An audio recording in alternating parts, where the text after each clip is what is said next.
இரண்டாவது அம்மா கதையின் தொடர்ச்சி. நிஜம்தான் பரிமளா, உன் கண்டிப்பும் கராரும் அவனை ஒரு நல்ல அறிவுள்ள மனிதனாக்கப் போகுது.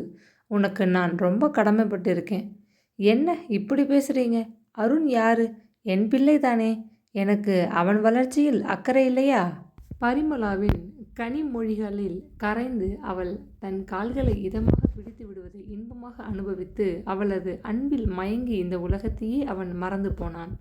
அருண் எப்பொழுது வீட்டுக்கு வருகிறான் என்பதை கூட அறிந்து கொள்ளாது அநேக இரவுகள் உடல் அயற்சியுடன் பார்த்திபன் உறங்கச் சென்று விடுவான். மீதிச் சோற்றை அப்படியே மேஜை மீது மூடி வைத்துவிட்டு கதை புத்தகத்துடன் காலை நீட்டிக்கொண்டு சோஃபாவில் சாய்ந்து விடுவாள் பரிமளா.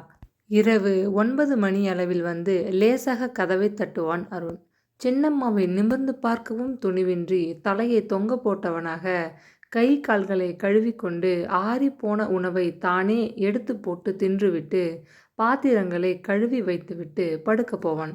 வர வர வீட்டின் பொறுப்பும் வேலைகளும் அவனுக்கு பிடிக்காமல் போயிற்று. நண்பன் ஒருவனுடன் தேர்வுக்கு கூட்டாக படிப்பதாக சொல்லிவிட்டு வெகு நேரம் கழித்து வந்து வாசல் வராந்தாவில் அவனுக்காக பரிமளா எடுத்து போட்டிருக்கும் பாயை விரித்து படுத்துக்கொள்வான். அத்தையின் அன்பிலிருந்து அவனை சின்னம்மா விடுவித்து ஒதுக்கிவிட்டாள். அப்பாவின் அன்புக்கும் பஞ்சமாகிவிட்டது. இப்பொழுது வீட்டுக்குள் வரக்கூட அருகதையற்றவன் போல அவன் வாசல் வராந்தாவிலேயே தூங்க நேர்ந்தது. வீடா இது? இதிலிருந்து விடுபட வேண்டும் என்று வேகம் அவனுள் தீவிரமாகியது. ஓதுவார் மூர்த்தி கம்பீரமான தமது குரலில் மந்திரமாவது நீரு வானர் மேலது நீரு என்ற தேவார பதிகத்தை பாடினார். தரை மீது சம்மணம் போட்டு வரிசையாக அமர்ந்திருந்த மாணவ மாணவிகள் அவரை தொடர்ந்து யோகோவித்து பாடினர். வறுத்த வேர்க்கடலையை மென்று கொண்டு வெறுப்புடன் பின் வரிசையில் உட்கார்ந்திருந்த அருண் மீது அவர் பார்வை விழுந்தது.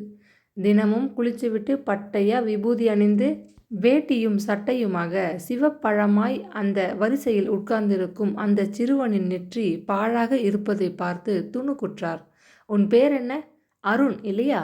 நேத்து தானே நான் திருநீற்றின் மகிமையை பற்றி விவரமா எடுத்து சொன்னேன். இன்னைக்கு அந்த பதிகத்தை கற்றுக் கொடுக்க போறேன். ஆனா நீ வெறும் நெத்தியா வந்திருக்கியே? அதட்டலாக கேட்டார். நடுநடுங்கி போய்விட்டான் அருண். ஒரு வார காலமாக அவன் தேவார வகுப்புக்கு ஒழுங்காகவே போவதில்லை. ஓதுவார் பாட உரத்த குரலில் மற்ற மாணவ மாணவிகள் கத்தி பாடுவதை கேட்க பிடிக்காதவன் போல உதடுகளை பொய்யாக அசைத்தான். என்றாலும் அவன் தன் கற்பனையை பல திசைகளிலும் ஓடவிட்டு கொண்டிருந்தான். பாவி மனுஷன், சின்னம்மாவிடம் சொல்லி தொலைந்துவிட்டால் சங்கிலி தொடர் போல பல விஷயங்கள் அம்பலத்துக்கு வந்துவிடும். சில நாட்களாக அவன் பள்ளிக்கூடத்திற்கு சரிவர செல்வதில்லை. வகுப்புகளுக்கு மட்டம் போட்டுவிட்டு பகல் சினிமா காட்சிகளில் பொழுதை கழித்து கொண்டிருந்தான். டியூஷன் வாத்தியாரை பார்த்தும் சில நாட்கள் ஆகியிருந்தன. அம்மாவுக்கு உடம்புக்கு சுகமில்லை, அந்த வாரம் முழுவதும் வர முடியாது என்று பொய் சொல்லி தப்பித்து கொண்டிருந்தான். இந்த ஓதுவார் இப்பொழுது எல்லாவற்றையும் வெட்ட வெளிச்சமாக்கிவிட்டால் அப்பா முதுகை பிளந்து விடுவாரே. குழப்பத்துடன் விழித்தான். கேட்கறதுக்கு பதில் கூட சொல்ல முடியாதா? ஓதுவார் அதட்டினார். உடம்புக்கு சுகமில்லை, அதனால் வரலை. இன்னைக்கு அவசரமா வகுப்புக்கு ஓடி வந்ததுல திருநீர் வச்சுக்க மறந்துட்டேன். திருநீர் வச்சுக்க மறந்துட்ட? சம்பந்தரையும் பற்றிய வரலாறையும் மறந்துட்டியா? எங்கே சொல் பார்க்கலாம். சம்பந்தர் எந்த ஊரில் பிறந்தார்? அவங்க பெற்றோர்களின் பெயர்? மேலும் அதட்டினார். இதென்ன கருமம், மனிதன் விடாக்கண்டனாக இருக்கிறாரே என்று எண்ணியபடி, மதுரையில் பிறந்தார். பிறந்த உடனேயே அம்மா இறந்து போயிட்டாங்க. அதனால்தான் பார்வதி அம்பிகை ஞானப்பால் தந்தாங்க என்றான். பேஷ், புதுசா நீ வரலாறு எழுதிடுவ போலிருக்கே. பிள்ளைகளே கேட்டுக்கோங்க அருண் சொல்ற கதையை. ஓதுவார் மெல்ல சிரித்ததும் மாணவ மாணவிகள் அனைவரும் சிரிப்புலியில் ஆரவாரித்தனர். அவனுக்கு வெட்கம் தாங்க முடியவில்லை. இப்படி எல்லோரும் அவனை பார்த்து சிரிக்கும்படி தேவார வகுப்பில் கொண்டு வந்து திணித்த சின்னம்மா மீது ஆத்திரம் பொங்கி கொண்டு வந்தது. சரி, மறுபடியும் சொல்றேன், எல்லாரும் கேட்டுக்கோங்க. புராண கதையை அவர் ஆரம்பித்தார். மனுஷன் போர் அடிக்கிறார், போதும் என்று கத்த வேண்டும் போல் ஆவேசம் அவனுக்கு. அருண், நாளைக்கு கேட்பேன், ஒழுங்கா பதில் சொல்லணும். பிள்ளைகளே எங்கே பாடுங்க. மறுபடியும் அவர் மந்திரமாவது நீரு என்ற பதிகத்தை ஓங்கிய குரலில் பாட கூரை முகட்டை தகர்ப்பது போல பிள்ளைகள் கோஷ்டியாக சேர்ந்து கத்த அருணுக்கு வகுப்பு சீக்கிரம் முடிந்து தொலையாதா என்று அலுப்பாக இருந்தது. தோத்திர புத்தகத்தை எடுத்துக்கொண்டு ஓதுவார் தமது விபூதி டப்பாவிலிருந்து கொடுத்த திருநீற்றை நெற்றியில் பூசிக்கொண்டு அப்பாடா என்ற நிம்மதியில் வகுப்பு முடிந்து வெளியே வந்தான். அந்த மனநிலையில் அவனுக்கு வீடு போக பிடிக்கவில்லை. இனி தொடர்ந்து தேவார வகுப்புக்கும் போவதில்லை என்று தீர்மானம். ஜில்லென்று வீசிய கடற்காற்றை அனுபவித்த வண்ணம் சிறிது தூரம் தெருவிலே நடந்தான். அருகில் இருந்த ஒரு டீ கடைக்குள் புகுந்து சூடான தேநீரும் பன்னும் வாங்கி சாப்பிட்டான். சின்னம்மா வைத்திருக்கும் ஆறிப்போன சோற்றுக்கு அவன் இப்போது அவசரமாக ஓடத் தேவையில்லை. நண்பன் வீட்டில் அவன் பரீட்சைக்கு படிப்பதாக நினைத்து கொள்ளட்டும். தெருவிலே நிம்மதியாக சுற்றி திரிந்துவிட்டு மெதுவாக வாசல் வராந்தாவில் சுருண்டு கொண்டால் சரி. இரவு கடைசி சினிமா முடிந்து கொட்டகையில் இருந்து வெளியேறிய கூட்டம் சிதறி தெரு அனாதையாகிவிட்டது. கடற்கரை ஓரமாக கால் போன போக்கில் மெல்ல நடந்தான். இப்ப அத்தைக்கு ஒரு கடிதம் போட்டால் என்ன? திருநெல்வேலியில் போய் இத்தனை காலமாக ஏன் தங்கியிருக்க வேண்டும்? அத்தையை நினைத்ததும் கண்களில் நீர் புரள நெஞ்சை வேதனை அமுக்கியது. அவன் மெல்ல நடந்து கடற்கரையிலிருந்து உள்ளே பிரிந்து சென்ற ஒரு தெருவுக்குள் புகுந்தான். என்னவோ கால் வந்த வழியெல்லாம் நடக்க வேண்டும் போன்றதொரு ஆதங்கம். தெரு விளக்கு அணைந்து போய் இருட்டாக இருந்த ஒரு பகுதியை அடைந்தபோது திடீரென்று அவனுக்கு பயம் ஏற்பட்டது. வீட்டுக்கு வெகு தொலைவில் இருக்கிறோம். கொஞ்ச தூரம் சென்று எங்கேயாவது ஒரு ரிக்ஷா கிடைத்தால் அதில் ஏறிக்கொண்டு வீடு போய் சேர வேண்டும். நல்ல வேளை அப்பா பையிலிருந்து எடுத்த சில்லறையில் டீக்கும் பன்னுக்கும் போக மீதி 2 ரூபாய் இருந்தது. கொஞ்ச தூரம்தான் இருளில் நடந்தான். பின்னால் காலடி சப்தம் கேட்க மிரண்டு கொண்டு ஓடினான். பின்னால் ஒலித்த காலடி சப்தம் துரிதமாகியது. எரிந்து கொண்டிருந்த தெரு மின்விளக்கு அருகே வருவதற்குள் ஒரு முரட்டு கை அவனது சட்டையின் பின்புறத்தை அழுத்தி பிடிக்க இன்னொரு கை அவன் வாயை இறுக்கமாக பொத்தியது. மூச்சு திணற திமிரிய அருணை தள்ளி கொண்டு போன உருவம் விளக்கு வெளிச்சத்தின் எதிர்ப்பக்கம் தெரு ஓரத்தில் நிற்க வைத்தது. அதற்குள் எங்கிருந்தோ 4 வாலிபர்கள் தாடியும் மீசையுமாக லுங்கியும் முண்டாபனியனுமான அலங்காரத்திலே அவனை சூழ்ந்து கொண்டனர். தம்பி, வாய திறந்தியோ சகத், தெரியுமா? எடு பையில இருக்கிறத. முதலில் தள்ளி வந்த உருவம் இப்போது வெளிச்சத்தில் நடுத்தர வயதை எட்டிவிட்ட முரடன் அதட்டினான். அவன் கையில் மின்னிய பிச்சுவாளை கண்டதும் பயத்தில் குடல் புரண்டது அருணுக்கு. என்னை குத்தி கொல்லாதீங்க அண்ணா, என்கிட்ட காசு பணம் ஏதும் கிடையாது விசும்பினான். 2வது தொங்குமிசை வாலிபன் அருணுடைய பாக்கெட்டை சோதித்து 2 ரூபாய் சில்லறையை எடுத்து உள்ளங்கையை விரித்து நண்பர்கள் முன் வெளிச்சத்தில் காட்டினான். ஹியூ, ஐயா கிட்ட இதுதான் இருக்கு. ஒரு வாட்சு, தங்க அரணா, மைனர் செயின். இவரும் நம்மளை போலத்தான். இடி இடி என்று சிரித்தனர். சரி விட்டுடுறோம். ஒன்று செய்வியா? உங்கள் அப்பாருக்கு என்ன வேலை? உங்கள் அம்மா வேலை செய்யுதா? நீங்கள் எங்கே குடியிருக்கீங்க? வீடு சொந்தமா வாடகையா? வீட்டில் நாய் இருக்குதா? பீரோ சாவியை உங்கள் அம்மா எங்கே வைக்கும்? நகை பணம் இதெல்லாம் நிறைய வீட்டில் வச்சுருக்காங்களா? மூச்சு விடாது கேள்விகளை அடுக்கிய போது அருணுக்கு லேசாக புரிந்தது. அவர்கள் திருட்டு கூட்டத்தைச் சேர்ந்தவர்கள். வசமாக அவர்களிடம் மாட்டிக்கொண்டு விட்டானே. உண்மையை சொல்கிறேன் ஐயா, எங்கள் அம்மா என் சின்ன வயசுலேயே செத்துட்டாங்க என்று ஆரம்பித்து விம்மலும் அழுகையிலும் தன் நிலைமையை அவர்களுக்கு விவரித்தான். அப்போ உண்மையாக உங்கள் வீட்டில் ஒன்றும் இல்லைன்னு சொல்கிற? ஒன்றும் இல்லை. எங்கள் சின்னம்மா கிட்ட நகை அதிகம் கிடையாது. வாங்கி போட அப்பா கிட்ட பணம் இல்லைன்னு வீட்டில் 2 பேர் இடையிலேயும் ரொம்ப சண்டை. அதில் வெறுப்பாகி நான் தெருவிலே சுற்றிக்கிட்டு இருக்கேன். உன் கை செலவுக்கு கூட காசு தரதில்லையா? அதான் பார்த்தீங்களே 2 ரூபாய் சில்லறை. அதை நான் ஒரு மாதத்துக்கு வச்சிருக்கணும். உனக்கு நிறைய சம்பாதிக்க ஆசையா? ஆசை தான். யார் கொடுப்பா? பணம் கேட்டால் வீட்டில் உதை விழுது. வெளியே வந்தால் உங்களை போல் இருக்கிறவங்க இருக்கிறதையும் பிடுங்கிடுறாங்க. டேய் தம்பி, பணத்தை திருப்பி அவன்கிட்ட கொடு. உன் பேர் என்ன சொன்ன? அருணா? நல்ல பேருடா. நல்லா கேட்டுக்கோ அருண்.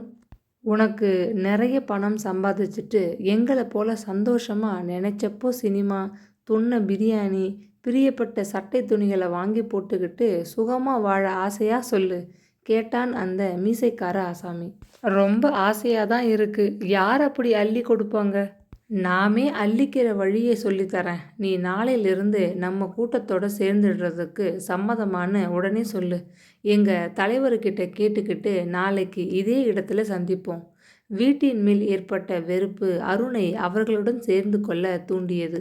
வீட்டை விட்டு ஓடாமல் அதே சமயம் நிறைய சம்பாதிக்க வாய்ப்பு கிடைத்தால் அதை ஏன் விட வேண்டும்? எங்க அப்பா சின்னம்மாவுக்கு இந்த சங்கதி தெரிஞ்சா தோலை உரிச்சு உப்பு தடவிடுவாங்க. அவங்களுக்கு தெரிய வேண்டாம். இப்படி ராத்திரி வேலையில் இப்போ நீ சுத்திக்கிட்டு இருக்காப்புல எங்களோட சுத்து, அவ்வளவுதான். எவ்வளவு சுலபமான வழி! அருணுக்கு உற்சாகமாகவும் வேடிக்கையாகவும் இருந்தது. அப்படியே படிப்பு, டியூஷன், சின்னம்மாவின் காய்ந்து போன சோறு, தேவார ஓதுவார் எல்லாவற்றுக்கும் ஒரு முழுக்கு போட்டு விடலாமே. எத்தனை சுலபமானதொரு வழியை இந்த அண்ணன்மார்கள் சொல்லித்தர இருக்கிறார்கள். இவர்கள் நட்பை விட்டுவிடக்கூடாது. தேர்வு நெருங்கி கொண்டு வருவதால் அவன் இரவு தன் நண்பன் வீட்டில் வெகு நேரம் படிக்க நேரும். அவர்களை கவலைப்பட தேவையில்லை. வாசல் வராந்தாவில் வழக்கம் போல வந்து படுத்து கொண்டு விடுவான். அப்பாவிடம் பேசி உத்தரவு வாங்கி கொண்டான். நீ கட்டுப்பாடும் கண்டிப்புமா இருப்பதால் தான் அருணுக்கு கல்வி மீது இத்தனை ஆசை வந்திருக்கு. எப்படியோ படித்து முன்னுக்கு வந்தா போதும். பார்த்திபன் மனமகிழ்ச்சியுடன் மனைவியிடம் சொல்லி கொண்டான்.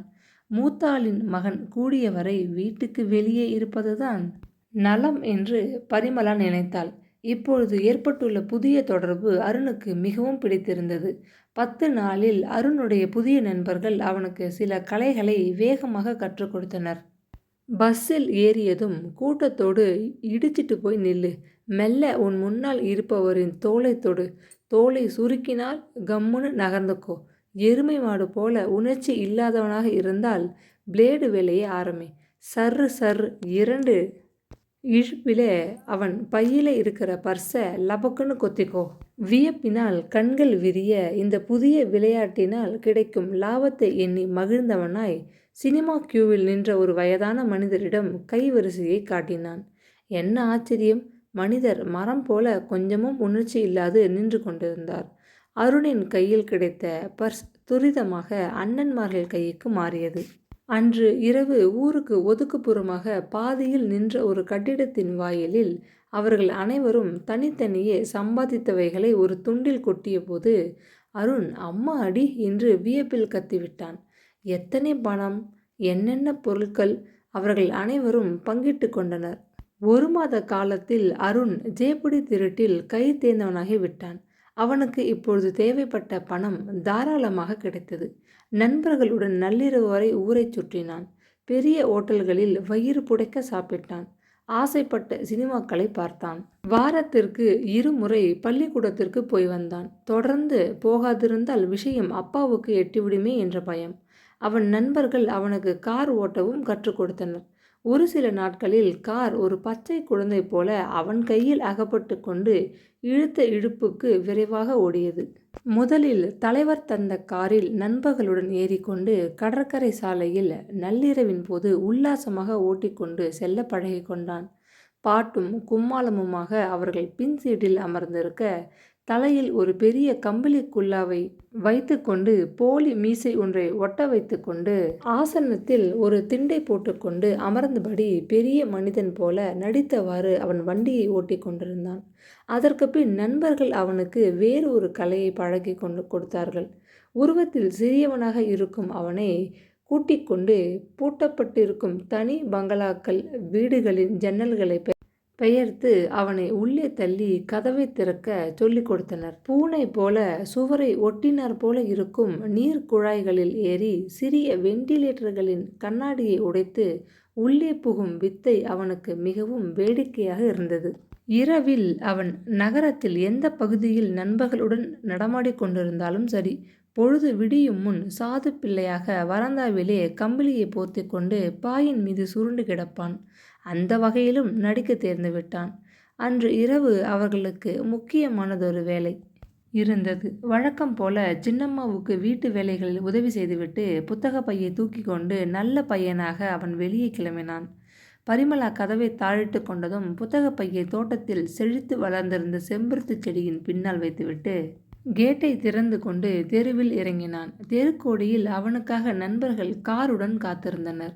உற்சாகமாக காரில் ஏறிக்கொண்டான். இந்த முறை அவர்கள் பெரியதொரு வேட்டைக்கு கிளம்பியிருந்தனர். நகரில் பிரபலமான தங்க வைர நகைக்கடை ஒன்றின் மீது அவர்கள் குறிவைத்திருந்தனர். காரை ஓட்ட தயாராக இருக்குமாறு அருணிடம் சொல்லிவிட்டு நண்பர்கள் ஆளுக்கு ஒரு மூலையாக மறைந்தனர். சிறிது நேரத்தில் ஒரு துணி மூட்டையுடன் கட்டுமிசை வெளிப்பட்டான். மற்றவர்கள் கையில் அகப்பட்ட வெள்ளி குத்துவிளக்கு, சந்தன பேலா என்று பல பொருட்களுடன் ஓடி வந்தனர். ஓட்டு வண்டியை, கடை காவல்காரன் போலீஸுக்கு ஃபோன் பண்ணுகிறான் என்று கட்டுமிசை உத்தரவிடவே அருண் துரிதமாக செயல்பட்டான். இருந்தாலும் போலீஸ் என்ற வார்த்தையை கேட்டதும் சில்லென்ற உணர்வு தன்னை தாக்கியதை அவன் அறியாமல் இல்லை. இதுநாள் வரை பணம் பறிப்பது, பங்கீடு செய்து கொள்வது என்பதையெல்லாம் ஒரு நூதன விளையாட்டாக கருதி அதில் உற்சாகமாக ஈடுபட்டிருந்தவனுக்கு போலீஸ் என்னும் ஆபத்து இருக்கிறது என்ற உண்மை மண்டையில் அடித்தாற்போல உதயமாகியதும் கையும் காலும் பதறத் தொடங்கின. மடையா, ஓட்டு வண்டியை! பின்னால் இருந்தபடி ஊங்கி குத்தினான் கட்டுமிசை.